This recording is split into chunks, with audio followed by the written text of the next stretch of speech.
Assalamualaikum, selamat pagi. Anak-anak, sebelum belajar, sebaiknya berdoa dulu ya, agar ilmu yang kita peroleh bermanfaat.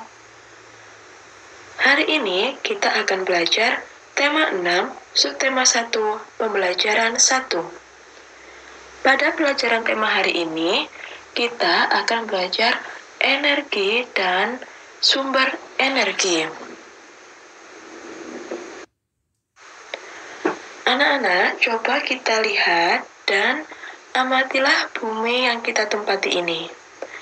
Semua yang ada di bumi ini diciptakan Tuhan untuk kelangsungan hidup manusia. Di bumi ada matahari, air, udara, tumbuhan, dan hewan. Semuanya itu bermanfaat bagi manusia. Benda-benda tersebut menghasilkan energi.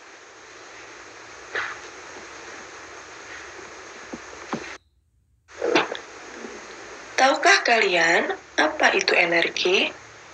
Energi adalah salah satu kebutuhan manusia untuk melakukan kegiatan sehari-hari. Lalu, dari mana energi diperoleh? Energi diperoleh dari sumber energi. Sumber energi ini adalah segala sesuatu hal yang dapat menghasilkan energi atau tenaga. Sumber energi yang ada di bumi yaitu matahari sebagai sumber energi terbesar yang menghasilkan energi cahaya dan panas, air dan tumbuhan, hewan, menghasilkan energi bagi tubuh, dan udara.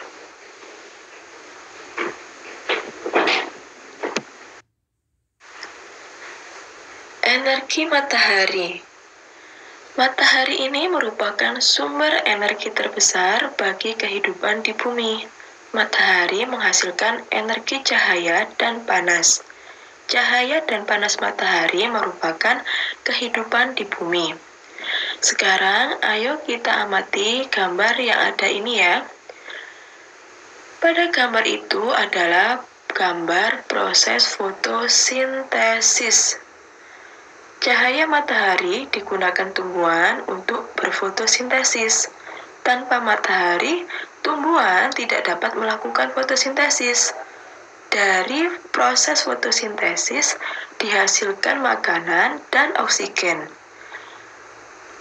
Makanan dan oksigen tadi sangat penting bagi kelangsungan hidup manusia dan makhluk hidup lainnya. Selain membantu proses fotosintesis, sinar matahari juga merupakan sumber energi listrik melalui pembangkit listrik tenaga surya atau yang biasa disebut dengan PLTS. PLTS ini membutuhkan energi cahaya matahari yang diubah menjadi energi listrik. Salah satu PLTS terbesar di Indonesia terdapat di Kabupaten Karangasem di Pulau Bali. Dalam kehidupan sehari-hari, manusia memerlukan energi matahari sebagai kegunaan untuk berikut ini. Yang pertama yaitu untuk menghangatkan tubuh. Kedua, mengeringkan pakaian. 3. Mengeringkan bahan makanan seperti ikan, kerupuk, kopi yang dipetik, padi yang baru dipanen, dan masih banyak lagi. Kemudian, untuk membuat garam, biasanya para petani ini memerlukan energi matahari untuk membuat garam. Dan energi matahari juga digunakan untuk membangkitkan energi listrik. Sekarang kita akan belajar matematika. Lama waktu suatu kejadian. Dalam kegiatan sehari-hari ini membutuhkan waktu. Ada kegiatan yang lama dan ada kegiatan yang singkat. Sekarang ayo kita amati ya. Dayu memanfaatkan energi matahari untuk mengeringkan jemurannya. Dayu sedang menjemur baju, seragam, dan sepatunya. Baju seragam yang dijemur hanya membutuhkan waktu 1 jam agar kering, sedangkan sepatu yang basah membutuhkan waktu sekitar 3 jam agar kering. Anak-anak, peristiwa tersebut membuktikan bahwa lamanya waktu suatu kejadian ada yang lebih lama dan ada yang lebih singkat.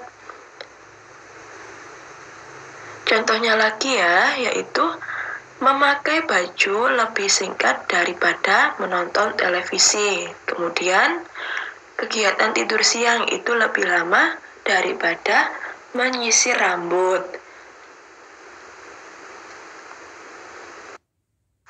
Sekarang anak-anak perhatikan gambar ini ya. Mari kita beri tanda centang pada gambar kegiatan yang waktunya lebih lama. Kemudian, kita beri tanda silang untuk kegiatan yang lebih singkat. Oke, di nomor 1 ini ada Ibu dan Siti sedang memasak. Kemudian ada Dayu sedang memakai baju. Gambar nomor 2, ada anak yang meminum air dan ada anak yang mandi. Nah, kira-kira mana ya kegiatan yang membutuhkan waktu lebih lama? Dan mana yang membutuhkan waktu kegiatan yang lebih singkat? Oke, mari kita jawab ya. Jawabannya adalah sebagai berikut. Nomor 1, memasak membutuhkan waktu yang lama daripada memakai baju. Memakai baju membutuhkan waktu yang singkat. Kemudian nomor 2, seorang anak minum air membutuhkan waktu yang singkat daripada seorang anak yang mandi membutuhkan waktu yang lama. Itulah anak-anak pelajaran hari ini. Sekarang kita memasuki tema 6, subtema 1, pembelajaran 2. Manfaat energi panas matahari. Energi panas matahari ini bisa kita temukan pada PLTS, pembangkit listrik tenaga surya. Dalam PLTS terdapat cermin cekung dan turbin yang berfungsi sebagai penghasil listrik melalui sumber panas matahari. Pada cermin atau kaca besar tersebut mengumpulkan cahaya matahari ke satu garis titik. Panas yang dihasilkan untuk menghasilkan uap panas. Tekanan uap panas yang sangat tinggi digunakan untuk menggerakkan turbin dan menghasilkan listrik. Itulah manfaat energi panas matahari. Kemudian kita akan belajar kewajiban menghemat energi.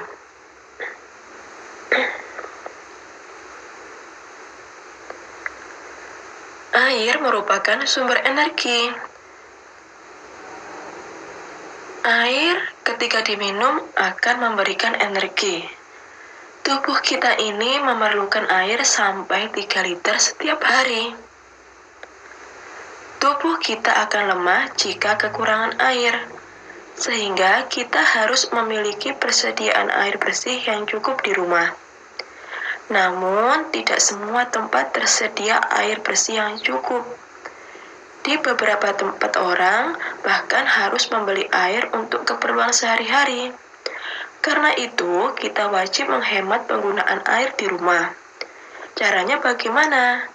Caranya yaitu mematikan keran air sesudah digunakan. Jangan menghamburkan air untuk keperluan yang tidak penting. Kalau minum air matang harus dihabiskan. Dan masih banyak lagi contoh kewajiban di rumah dalam menghemat energi.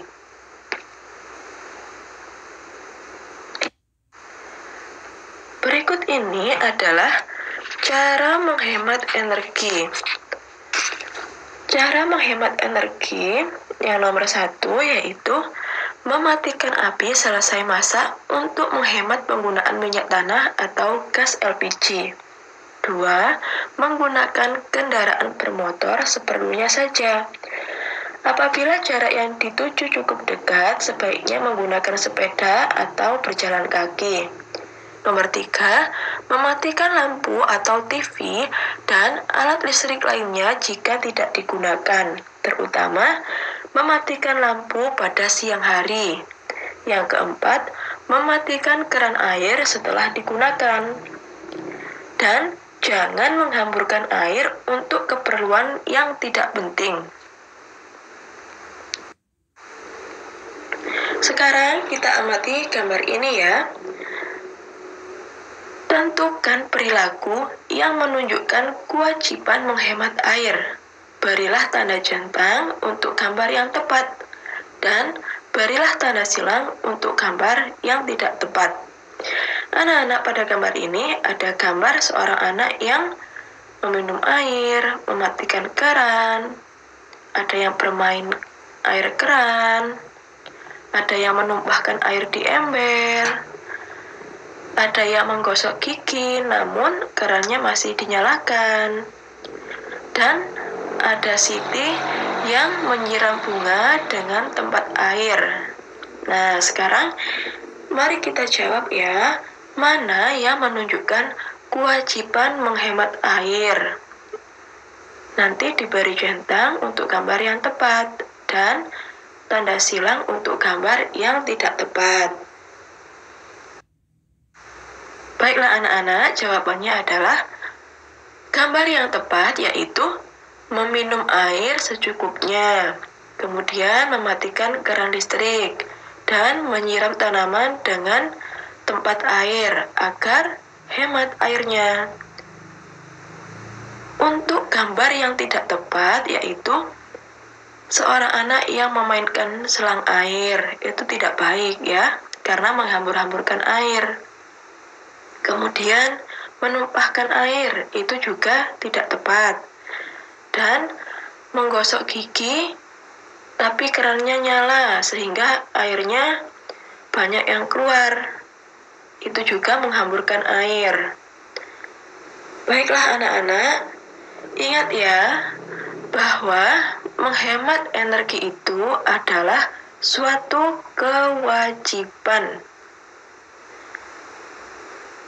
Di rumah, kalian juga harus menghemat energi.